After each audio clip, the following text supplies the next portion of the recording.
Hello बच्चों, let's read the question. The question says how and why was the little woman turned into a woodpecker? So कैसे और किस तरह और क्यों लिटिल वुमन जो है वो बदल जाती है एक वुडपेकर में. So क्या की पॉइंट्स हम ध्यान में रखेंगे. सबसे पहला बात, जो सेंट है वो कर्स करते हैं, वो श्राप दे देते हैं, और जब वो ऑब्जर्व करते हैं कि वो जो है वो लिटिल वुमन वो ग्रीडी है, she was greedy, right. Then the saint believed that God blessed human with all comforts and expected to share with needy and poor. तो सेंट को ऐसा बिलीव होता था, जो गॉड है, भगवान है, वो हमें ह्यूमंस को सारे कंफर्ट्स के संग ब्लेस किए हैं, और वो एक्सपेक्ट करे, उम्मीद करे कि हम ये सारी चीज़ें जो ज़रूरतमंद लोग होते हैं या फिर जो गरीब लोग होते हैं उनके संग हम शेयर करें. Then he cursed her to become a woodpecker and find her food with difficulty. और उन्होंने इसलिए उन्हें कर्ज किया था कि वो वुडपेकर बन जाए और उन्हें बहुत दिक्कत हो अपने खाना ढूंढने में, राइट. देन इसका आंसर हम क्या लिख सकते हैं. तो इसका आंसर हम ये लिख सकते हैं कि पोएम के एंडिंग के तरफ जो लिटिल वुमन है वो बदल जाती है वुडपेकर में. जो सेंट पीटर है वो इरिटेट, बहुत परेशान हो जाते हैं और गुस्सा हो जाते हैं उनकी ग्रीडीनेस की वजह से, ग्रीडी बिहेवियर की वजह से, और इसीलिए वो उन्हें कर्ज कर देते हैं. और वो देखते हैं जो लिटिल वुमन है वो बहुत ज़्यादा सेल्फिश है और वो मना कर देती है इवन जो थिनेस्ट केक होता है ना उनके स्टोर में वो भी देने से.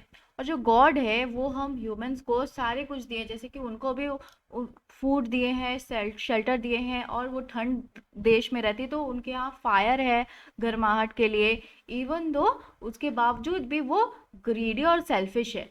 देन तो वो एक ऐसे कंक्लूजन में आते हैं कि जो वो वुमेन है वो डिजर्व नहीं करती किसी भी तरह के प्लेजर्स, किसी भी तरह के कंफर्ट्स ह्यूमन लाइफ में जो होते हैं उन सब चीज़ों को. सो एज अ रिजल्ट वो क्या करते हैं, उन्हें श्राप दे देते हैं कि वो एक वुडपेकर बन जाए और उन्हें बहुत परेशानी हो अपने खाना ढूंढने में.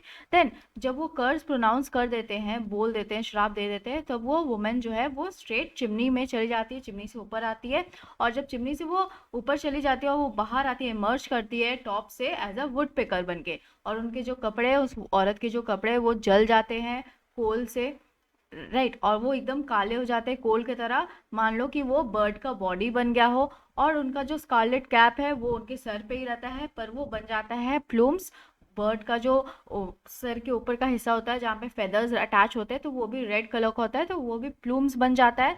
तो आज भी उस वुमन को हम देख पाते हैं वुड वुड्स में या फिर फॉरेस्ट में ट्री के ब्रांचेस पे बैठे हुए पैक करते हुए. पैकिंग मीन्स ट्री के ब्रांचेस पे बैठते हैं जो बर्ड, उसे पैकिंग बोलते हैं.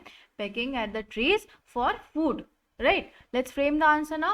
In the ending of the poem, the little woman is turned into a woodpecker. Saint Peter had been irritated and angered by her greedy behavior, and he cursed her. He saw that the woman was so selfish that she refused to give up even her thinnest cake. God had given her food, shelter, and the warmth of the fire, even though she was very greedy and selfish. He came to the conclusion that she did not deserve the pleasures of human life. As a result, he cursed her to turn into a woodpecker and struggle to find food. After the curse was pronounced, the woman went up the chimney and emerged from the top as a woodpecker. Her clothes had burned as coal and had become the body of the bird, while her scarlet cap remained as the red plumes of the bird. Till this date, a woman can be seen as a woodpecker pecking at the trees for food. I hope you understood it well. Thank you. Best of luck.